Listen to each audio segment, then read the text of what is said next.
Ladies and gentlemen, welcome back to the travel vlog series over here on the GothamChess YouTube channel.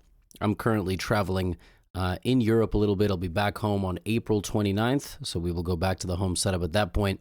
But in today's video, we're going to be talking about cheating in chess. A lot of cheating in chess and a lot of talk about a lot of cheating in chess, which all sort of got started over in 2022 with the Magnus Carlsen-Hans Niemann fiasco. As of late, Vladimir Kramnik, former world chess champion, legend of the game, has been, in my opinion, mildly reckless with the things that he is saying, in particular about guys like Grandmaster Hikaru Nakamura. Although I do agree with some other points that Vladimir has been making over the past however many months. Now, the thing about cheating in chess is that it doesn't really happen over the board, and it probably happens, particularly online. And being as though chess.com is the largest platform by far where people play games online, they posted a report. We're going to get into that report today. We're also going to get into the Vladimir Kramnik response to that report, and then I'm going to break it all down for you. I'm going to show you a couple of games that I've won and lost that sort of reflect on this report. And essentially, in a one-sentence summary, if you don't have the attention span to watch this video, the report basically says underdogs, lower-rated players, defeat higher-rated players more in live tournaments than they do in Title Tuesday. And since cheating is really impossible in live tournaments, what this means is that underdog success rate is lower online, which is where cheating is supposed to be higher, which means there's really not that much cheating going on. That is the 2 seconds summary. Now I'm going to get into all of this, all right? And then I'm going to show you some chess that I played recently, some couple of games that I've played, and we're going to break this down. We're going to look at the Kramnik response. It's going to be great. Also, a lot of you have been asking me where I am and to come to your city. I'm only in Europe for a week this time, but I promise you, and I will say this on full screen mode so you know it's serious, I promise you that I will do a Europe tour, and I will come back to the UK as well. I've gotten a lot of love here in Cologne, in Brussels, now in Amsterdam. So y'all have been amazing, and it is very cool to run into people who are also traveling in these destinations. So, the Chess.com Fair Play Report, are there too many upsets in Title Tuesday? This is the first of several planned reports from Chess.com's Fair Play team on cheating. We try to answer, are there too many upsets in Title Tuesday, possibly suggesting widespread cheating? To answer this question, we use publicly available data from Chess.com, blah, blah, blah. And their analysis compares the rate of rates in over-the-board blitz games to the rate of upsets in Title Tuesday games. We used FIDE blitz ratings to determine underdogs because they are completely independent of Chess.com ratings and best reflect this. And they are within 5% of each other, essentially, the results. For example, when 2200s play against 2400s, we see an upset rate of 33% over the board blitz and 30% in Title Tuesday. Now, one of the highlights of this was Vladimir Kramnik literally, like, immediately responding, and I'm just going to read it to you because I love when he types fantastic work, but before reading it in full, I can even read it in his accent, but that would, few things we must know to make it sure before checking it at all. What set of over-the-board blitz games was chosen and by what parameters? Since comparing with Title Tuesday, it must only be 3+1 or 3+2, and only those games played by title players. If this obvious condition was violated, the whole research doesn't make any sense. It is obvious to any chess player that, contrary to your opinion, the games played online on chess.com must be calculated using chess.com rating, but not FIDE ratings. I found this very funny. He wrote a bunch of stuff, and then he wrote, I would appreciate to get the answers to these questions from chess.com before reading this report, otherwise it will be just losing time. He also, I don't know why my account is not activated, but I just found it funny that he clicked this, wrote this comment, and then left and was like, somebody tell me if they did it the right way. So the truth is, we're going to get into this report right now. Yeah, the truth about the Chess.com Fair Play Report is, FIDE Blitz rating is, or classical rating are both kind of weird to compare to chess.com. And I'll give you an example before we read this. Like, this is my FIDE page with a profile photo from like 10 years ago, back when I thought I was going to have a corporate career, and now I'm unemployed. you know, my Blitz rating is 2376, but if you look at my games history on the right side of your screen, I almost never play Blitz events. I played one event in the Czech Republic in the summer in 2019, and before that, I mean, I would have 3 events, and then I would have a year of no events. So Blitz rating, there's not a lot of events to get your FIDE Blitz rated. There's also no real comparison between classical chess and Blitz. So it's a little bit tricky. Like, I appreciate that they did, their best, and we're going to read it. Introduction. Cheating is a challenging topic to address properly. Historically, chess.com maintained a cautious approach, quietly investigating significant resources into its fair play team and tech. And yeah, chess.com does not tell us a whole lot. Like the drug testing agencies in sports kind of tell you what they test for, but they might not tell you the methods or whatever, because then the athlete will be able to game the system, etc. So now that their team has grown to 30 people, including 10 title players, as well as a suite of researchers, data scientists, analysts, monitors, engineers, we thought it was time to publish some research into question.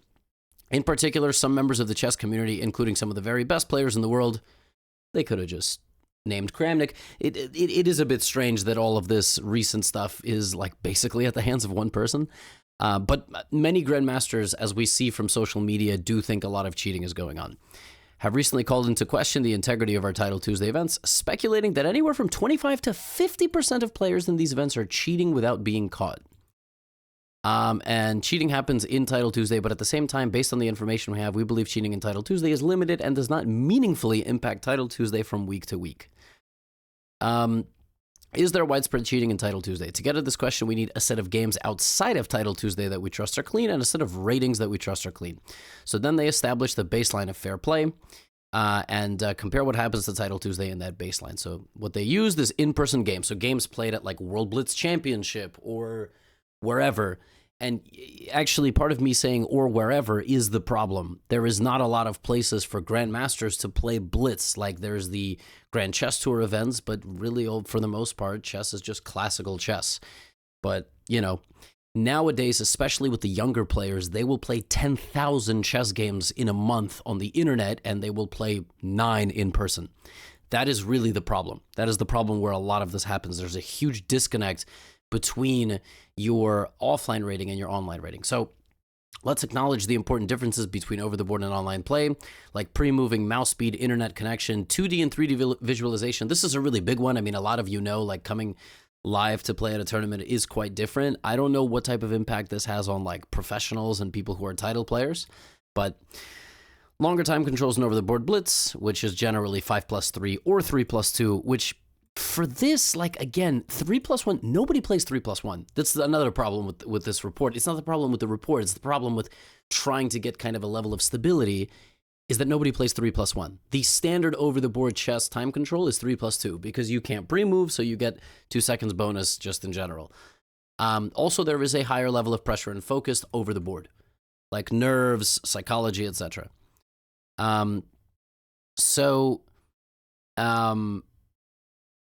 Before we start, they talk about average scores and how it's used, and that's just wins, draws, losses. So let's start by comparing the average score of underdogs in Title Tuesday games and over-the-board blitz games, where an underdog is any player who had a lower FIDE blitz rating than their opponent. Now, I suppose this means by even 1 point.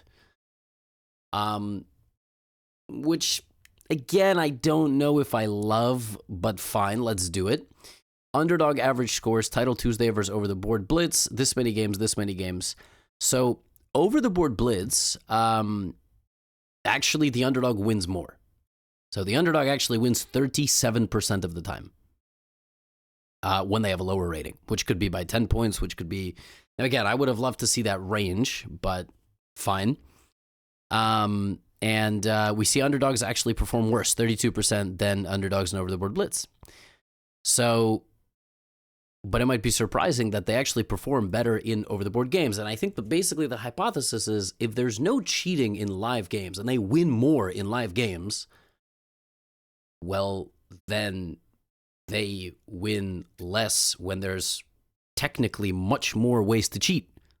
Because the argument is that you can cheat a lot more online. Okay, interesting. If lower-rated players are actually underperforming in Title Tuesday, does that mean Title Tuesday has no cheating? Or could it mean that higher-rated players are the ones cheating in the event, right? Higher rated players are the ones that cheat, not the lower rated players, like the people who are like 2,900, 3,000. Because why do you cheat in Title Tuesday? You cheat to win money, or you cheat because you're a moron. I don't like, this is the other thing. I mean, a lot of cheating happens at your level, watching this video right now. And those people are just stupid. I don't really know why they do that, but you know, if like you're going to cheat, you should cheat to win something probably. So, then they compared the average rating disadvantage of underdogs in Title Tuesday versus over-the-board Blitz. So they compared the ratings. Obviously, they're different because online you could be 3,200. So in Title Tuesday, you have a bigger rating disparity, right? On average, when you talk about an underdog, generally it's 225 points. And what this means is Title Tuesday matchups tend to be more lopsided, right? Average rating difference of 225 than over-the-board Blitz matchups. And that's because of the rating system. That's because of the way it works.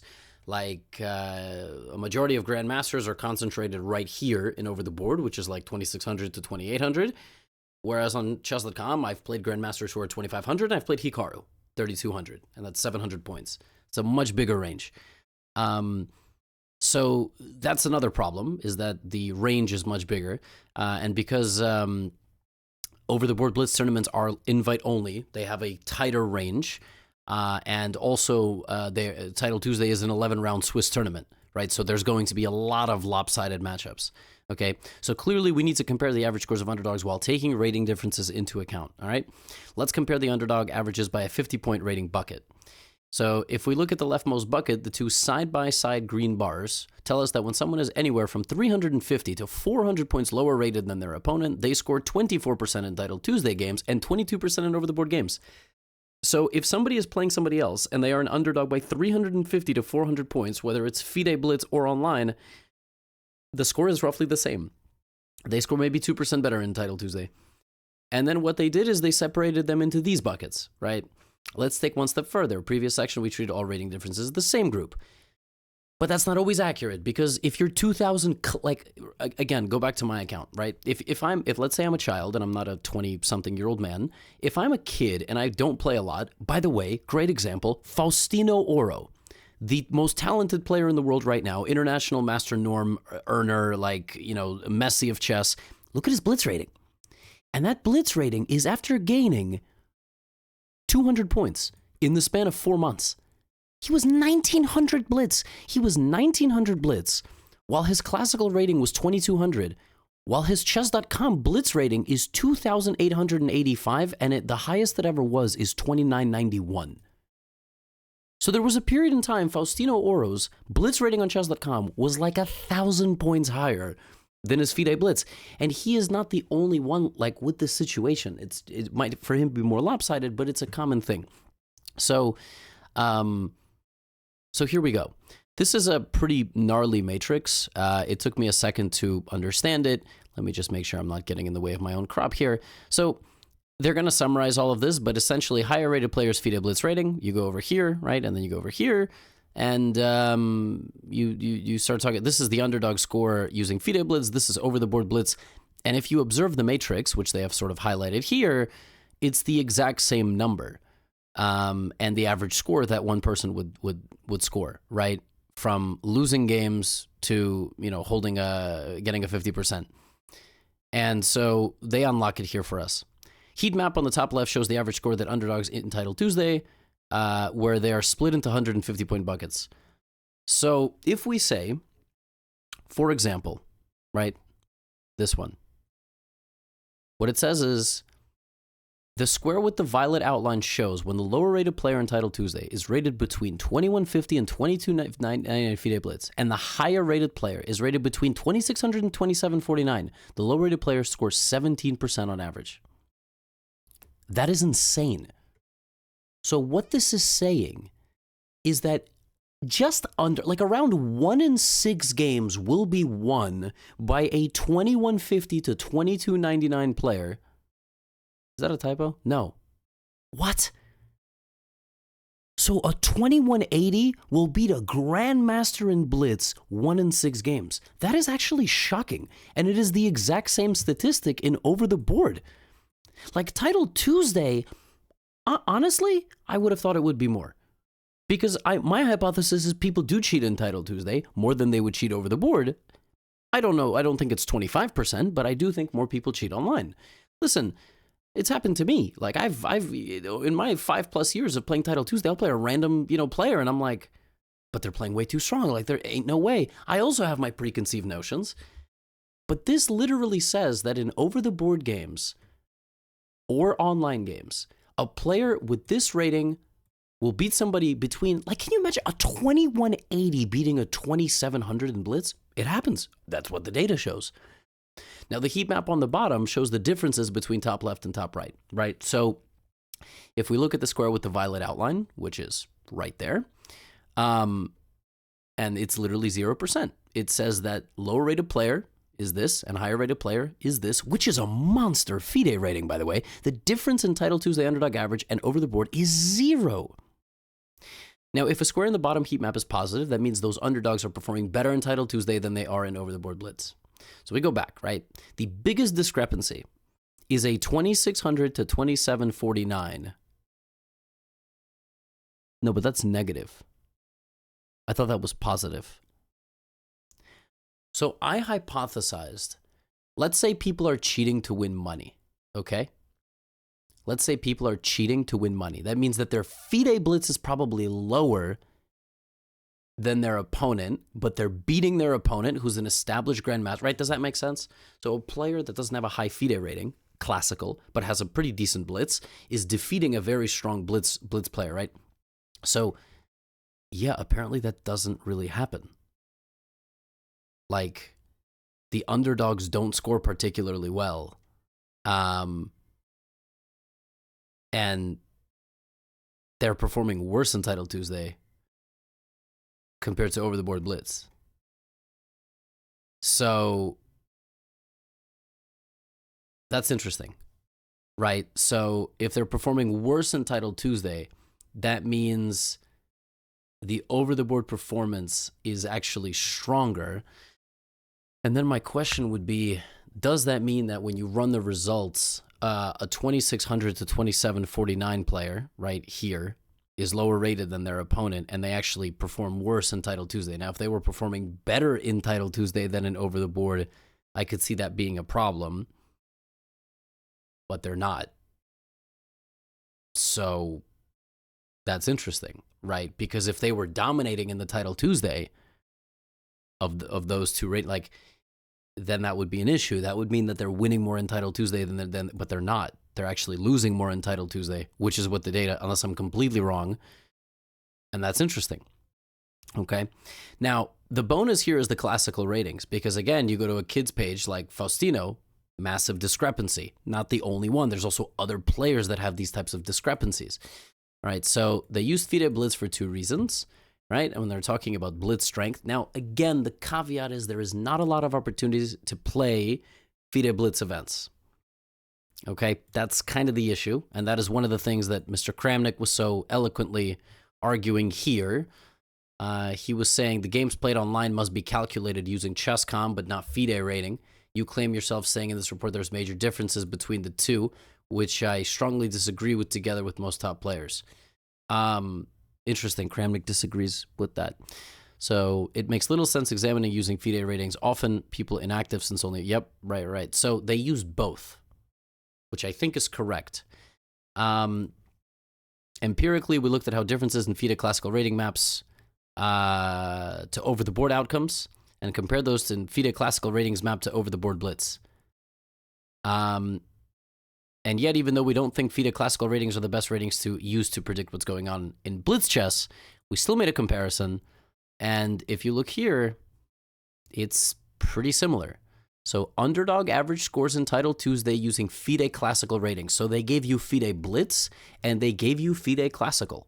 So basically they compared people who play against other people in Title Tuesday and people who play against other people in over-the-board chess, both in classical and in Blitz. I am not sure you can be much more thorough than that.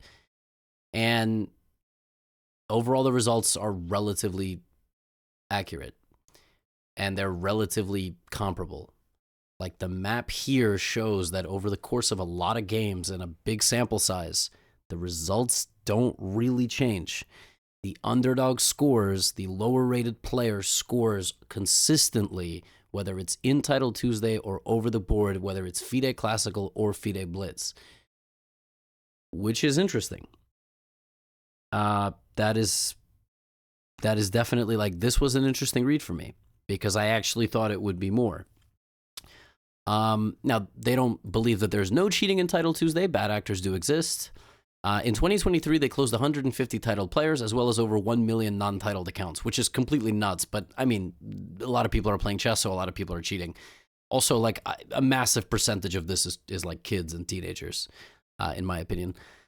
Now, this is nuts. 150 titled players closed for cheating is kind of nuts because you got to wonder, there's no way they were cheating to win money, right?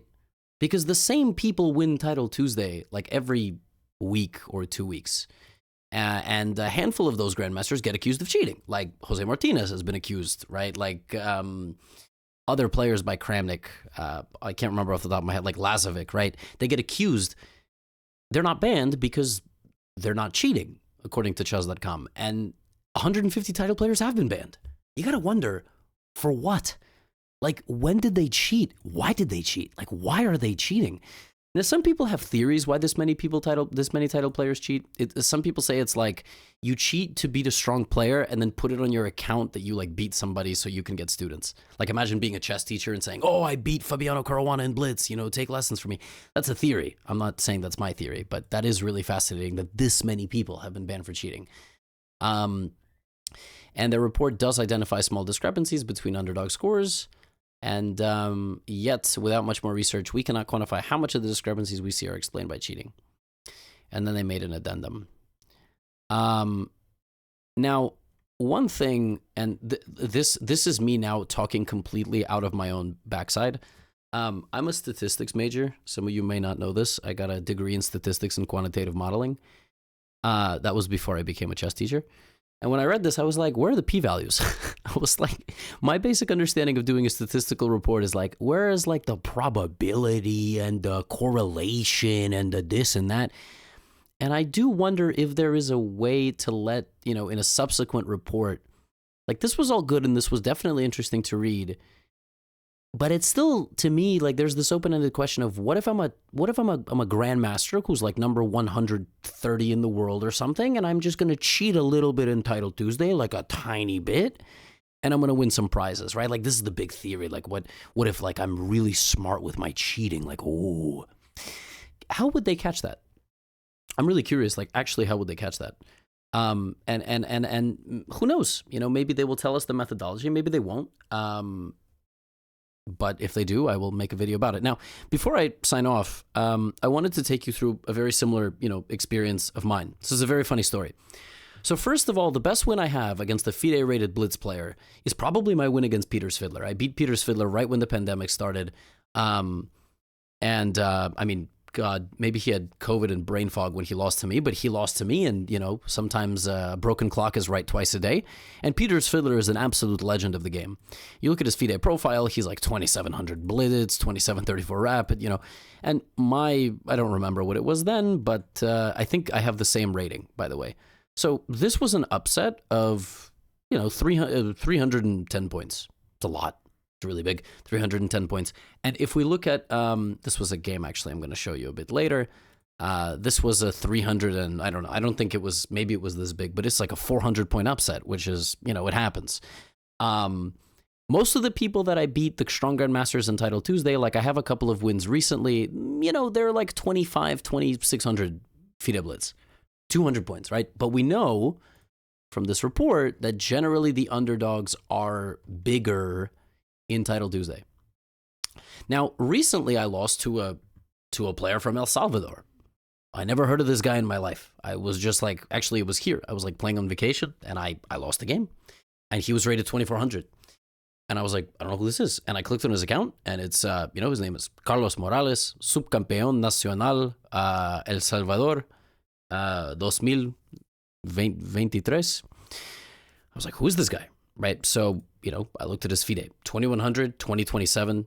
But if you look at, you know, he's a much more active player. And I think he's probably stronger than his rating because if you look at his FIDE, like he gained 50 points and he gained 24. And like, again, people have unrealized level, right?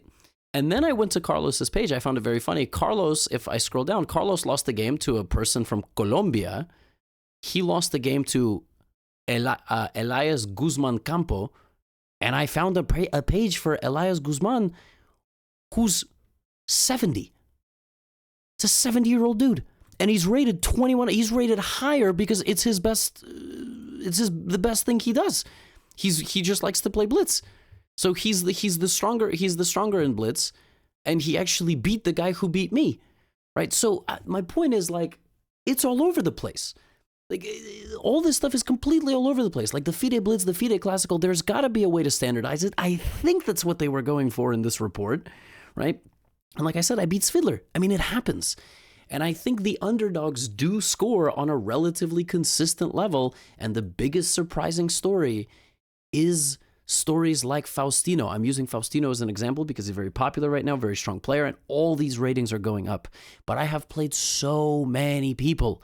I go to their FIDE page, their classical is going up, but they don't play any rapid and blitz. So I've played kids who are like 22, 2300 here, 1900 here, and like 1800 here. Because maybe if you grow up somewhere in the world, doesn't matter. It could be anywhere, South America, Europe, Africa, Asia, like you could grow up anywhere. If you don't play a lot of blitz, your blitz is going to be super low. So they tried to do their best to standardize. And long story short, it seems like, considering all things in a way that makes sense and a way that numerically you can account for certain differences and variance, the underdogs win at a consistent rate in Over the Board and in Title Tuesday. Whether you use classical rating, whether you use FIDE Blitz, in fact, underdogs perform better in Over the Board play, which is surprising. Now, is there a way to do a report like this just for prize money? Like, we don't care about the 2100s. We don't care about the 2100 FIDE rated guy that beats GothamChess, who's 2376. We don't care about that. Only Grandmasters and only Grandmaster games and only in prize money events. Maybe that's the next report. But this is a big update. And Vladimir, gave his take, and Vladimir, like once every couple of weeks, will say something very nasty about me on social media. So I've just sort of, I don't particularly engage. Been trying to be pretty even keeled, but I do take issue with his whole approach of like, here's a bunch of statistics that I think are suspicious and should be, explained, but I'm not accusing anybody. So the way he goes about it, I kind of am confused about. But he makes some points, some good points here and there. So a pretty big update for chess cheating over here from Europe. It's late now. I'm gonna go. It's actually King's Night, so maybe I'll run around with like in my underwear on the streets of Amsterdam holding chess pieces. And that's all I have for you today. Get out of here.